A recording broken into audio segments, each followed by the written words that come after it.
Olá, sejam todos bem-vindos. Aqui é a doutora Jane Oiticica, chefe do GRUPES, que é o Grupo de Pesquisa em Zumbido, do Hospital das Clínicas, da Faculdade de Medicina da USP. Nós estamos hoje aqui com a nossa convidada especial, a doutora Elaine Niwa, que fez fellowship em Zumbido conosco durante 2 anos, e que agora é doutoranda do nosso grupo, e nós vamos falar hoje sobre as principais causas e etiologias do zumbido. Né? Sejam todos bem-vindos. Vamos começar? Vamos! Então, vamos! Então, antes de mais nada, eu gostaria de agradecer a presença de todo mundo aqui e o convite da doutora Giane, da Fundação de Otorrinolaringologia e do Grupo GAPS, que é o Grupo de Apoio a Pessoas com Zumbido. Então, o zumbido, o que ele é? Nada mais é do que a percepção do som pela pessoa na ausência de um estímulo sonoro. Quem assistiu à pílula anterior viu a doutora Giane comentando que existem mais de 200 causas. Então, são muitas causas, a gente não vai conseguir falar de todas elas aqui. E a gente sabe que o zumbido, ele é um sintoma, ele não é uma doença. Então, isso é muito importante das pessoas ficarem com isso na cabeça, porque isso é fundamental também para o tratamento.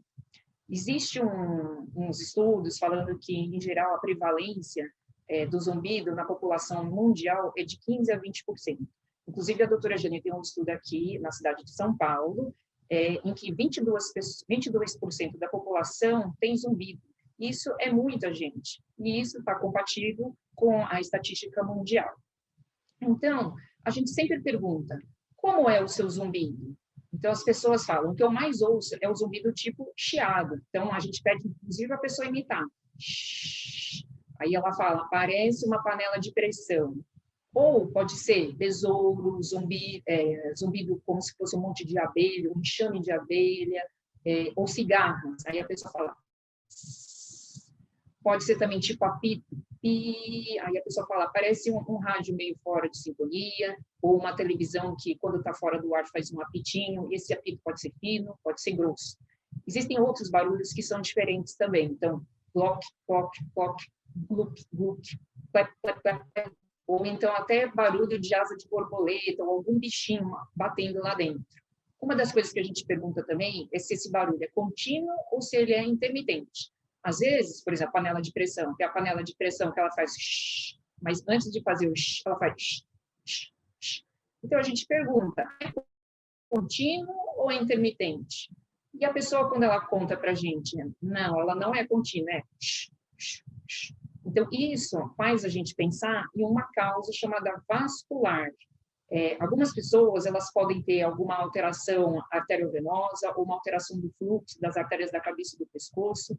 Isso pode fazer com que o barulho, ele acompanhe o barulho do coração. Nem sempre a pessoa tem o barulho na hora da consulta. Então, a gente pede para a pessoa verificar em casa. E como é que ela faz isso? Ela pode ou usar o pulso, ou a gente pede para ela palpar aqui na região do pescoço, de forma leve e confortável, e ver se acompanha. Se acompanha, é um barulho pulsátil, rítmico, e que acompanha o barulho do coração. E a gente pensa em causas vasculares. Outra coisa que a gente pergunta é se tem horário esse zumbido.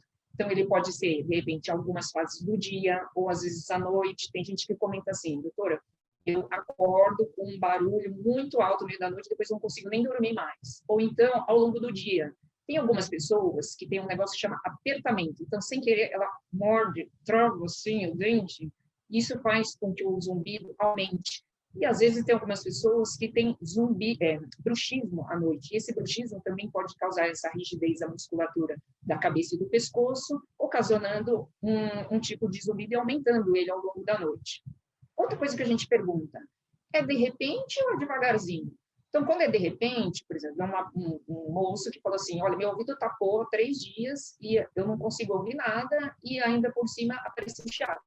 A gente avaliou, era um pedaço de cera, essa cera foi removida e aí a pessoa acabou ficando sem o zumbido e voltando à audição. Então, qualquer coisa que faça ter queda da audição, seja ela cera, problemas de audição, que pode ser por causa da idade, ou um trauma acústico, pode desenvolver o zumbido na pessoa também. Tem outras pessoas que falam assim, não, doutora, meu zumbido começou devagarzinho, eu tenho esse zumbido há mais de 30 anos. Trabalhei em fábrica, o ruído era muito alto da fábrica, e na época não tinha esse negócio de protetor que hoje a gente tem. E as pessoas estão falando que eu não estou ouvindo bem. Eu não percebo, mas a minha família está reclamando que eu não estou ouvindo bem. Nesse caso, a gente verificou que o paciente ele tinha 2 tipos de perda, né? Então, uma perda relacionada ao trabalho com barulho e a perda relacionada à idade. Então, a gente corrigindo o chiado do paciente, né?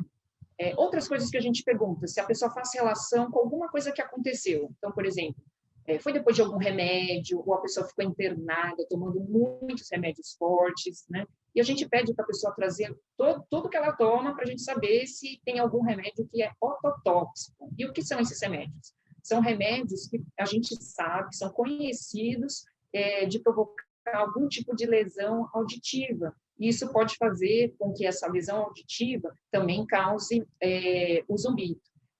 Outras situações, foi depois da gravidez, foi depois da menopausa, ou foi depois de eu descobrir um problema na tireoide, ou até mesmo diabetes, né? Ela estava muito alta, e aí a gente leva a crer que também problemas hormonais e metabólicos também podem ser causas de zumbido. Tem até um outro caso também, casos de acidente vascular cerebral, que seria o derrame, também podem causar zumbido depois, né, do AVC. E teve um caso também de um trauma que eu vou contar, que foi, né, super desagradável para o paciente. Ele sofreu um assalto e ele foram duas coisas. Um foi a ameaça de ter sido assaltado, então ele foi ameaçado, e a outra coisa, ele foi em seguida, recebeu uma pancada muito forte na cabeça. Então, teve 2 coisas que a gente que chamou nossa atenção, a pancada na cabeça e a parte emocional, que ele estava super abalado. E aí, o que acontece? O zumbido era do lado da pancada da cabeça, mas a parte emocional, que também não estava boa, contribuía muito para aumentar o zumbido. Então, isso é uma coisa, estresse, ansiedade, o estresse pós-traumático, depressão, essa parte emocional, se não tiver bem cuidado, também pode fazer com que o nosso zumbido aumente. E não precisa ser só pancada, então, por exemplo, acidente de carro, de moto, quedas, né, que podem acontecer com desmaio, a pessoa bate a cabeça, até a região do pescoço, também são causas de zumbido. Nesse caso, o paciente acabou, graças a Deus, evoluindo bem, né? Mas realmente foi uma situação super desagradável, porque foi a ameaça, né, que ele sofreu, realmente foi muito forte, né, na vida dele, né? A gente pode ver que tem muitas causas e muitos fatores que podem contribuir para o zumbido e que é importante que o seu médico otorrinolaringologista pergunte todas essas nuances, todos esses detalhes. É importante você imitar o zumbido na frente do médico para a gente poder ter uma pista do que está acontecendo. E todos esses detalhes se somam, como a doutora Elaine falou e está falando agora, nas causas do zumbido. O mais importante que a gente vê com muita frequência é que, geralmente, um mesmo paciente tem 2, 3 causas que acabam gerando aquele sintoma. Por isso que, às vezes, o tratamento, né, Elaine, é mais difícil, porque a gente precisa corrigir mais do que uma causa. E, além disso, a pessoa pode ter mais de um zumbido também. Então, o que acontece? Tem um outro exemplo que eu tenho aqui, que é uma senhora, ela tinha chiado nos 2 ouvidos, mas ela sentia barulho de asa de borboleta dentro de um ouvido. O chiado até que não incomodava tanto, mas isso a gente acabou vendo que era uma questão do problema de audição, que era uma coisa que ela não percebia, mas no exame da audiometria tinha uma queda de audição. E na questão da asa de borboleta, falava, doutora, eu preciso tirar esse bicho lá de dentro, né? Dá uma olhada, mata ele, porque tem um negócio lá dentro do meu ouvido. E a gente viu, não tinha bichinho nenhum, a gente acalmou ela, mas existe uma situação que é um músculo, que ele acaba vibrando lá dentro do ouvido. Eu não sei se vocês já passaram por isso, mas às vezes existe pessoas que têm um certo tremor aqui na pálpebra, que é um tremor que não é a gente que faz de propósito, ele é involuntário. Isso pode acontecer dentro do ouvido também. E esse músculo, quando ele treme, ele dá essa sensação de batimento de asa de borboleta. E também tem tratamento, né? Então, outras questões que podem acontecer também é o abuso de drogas, álcool, fumo, né? Então, tudo isso pode também causar o zumbido. Como vocês podem ver, igual a doutora Jane falou, não é um tratamento específico para um, como são muitas causas e muitos tipos de zumbido, e cada um vai ter o seu, então, o tratamento é muito individualizado, né, doutora Gê? E você, assim, na sua experiência clínica, você poderia dizer quais são as causas mais frequentes, assim, que você vê? Ou, por exemplo, uma causa que a gente, tratando o paciente, sempre vai curar do zumbido? Então, as principais causas que eu vejo são relacionadas à perda de audição. E a gente sabe que 40% das pessoas que têm alteração na audiometria, elas cursam com zumbido. Então, não é todo mundo que tem a perda auditiva que se queixa do zumbido, né? Então, esse é o mais comum. Alguns tratamentos, por exemplo, somente relacionados à mordida, à mastigação, a problemas cervicais, né?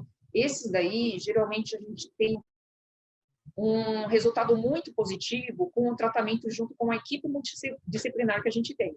Então, é fisioterapia, é fonoterapia, os odontólogos, né? Então, todo mundo trabalhando em conjunto, a gente consegue melhorar bastante o zumbido e, às vezes, até resolver o zumbido completamente. Se for uma rolha de cera, cura? Sim, quando é a rolha de cera, cura. Na hora que a gente faz a lavagem, na hora a pessoa sente já o alívio. Nossa, sumiu o meu zumbido e o chiado, né? A perda de audição, na hora a audição volta. Isso é bem perceptível mesmo também. Infecções também, né? Acabei não comentando, mas infecções de ouvido, quando a gente trata na época, está muito inflamado, infeccionado, vazando, acontece de ter esse chiado. E aí, depois que a pessoa melhora da infecção, o zumbido passa. Outra causa que cura também é pós-infecção. Exatamente. Né? Então, pós-cera, pós-infecção. O que mais que a gente pode citar? O que mais que você cita de experiência com os seus pacientes? O que você tem visto aí? Conta mais alguma história interessante. Então, essa questão, por exemplo, existe alguns tipos de zumbido que não acompanham o coração, mas acompanha a respiração. Então, o que acontece? A pessoa fala assim para mim, o meu zumbido, ele é assim.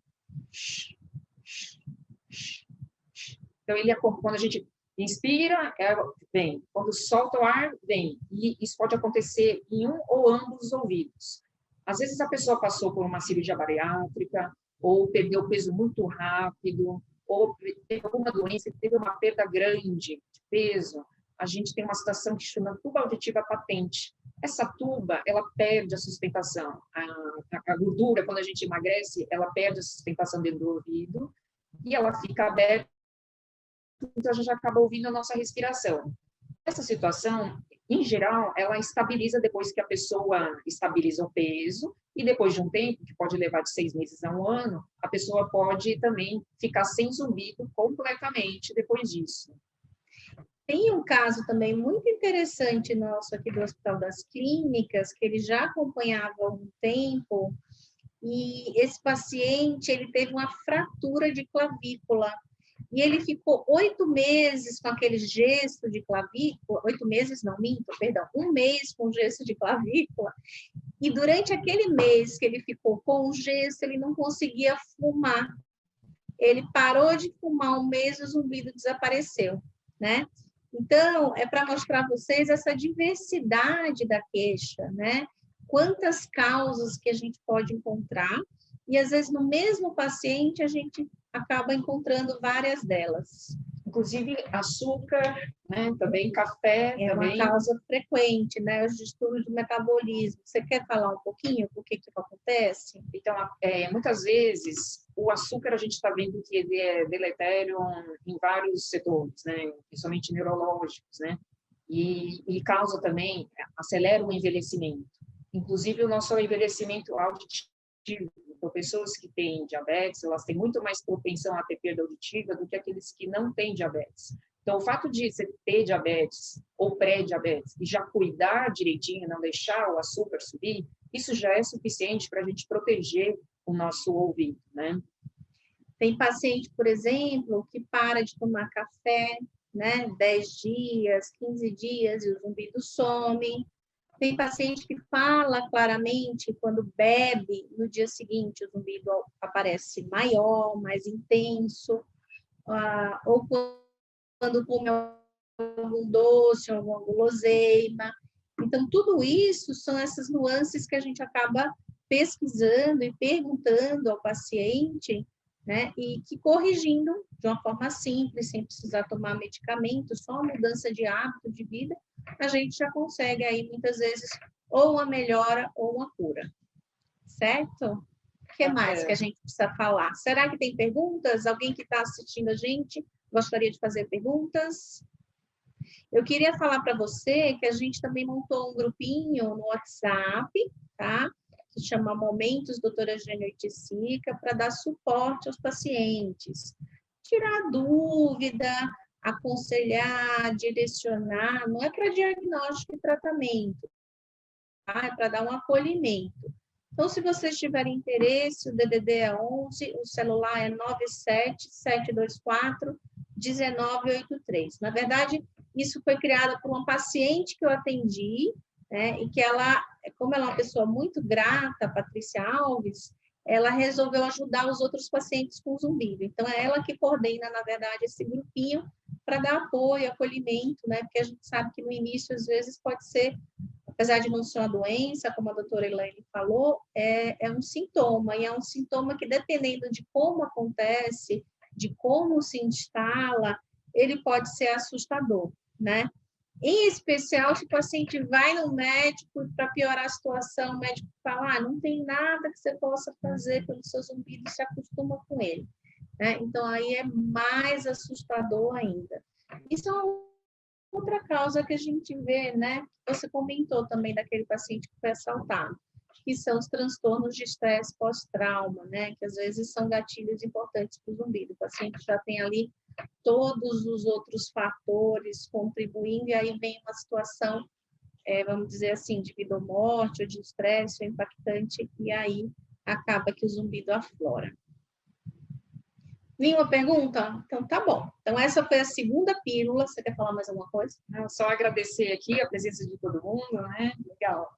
Essa foi a segunda pílula do GAPS, que é o Grupo de Apoio a Pessoas com Zumbido. Acompanha a gente, todo mês tem conteúdo novo, tem um calendário disponível, e em março a gente volta com mais, tá bom? Obrigada. Obrigada.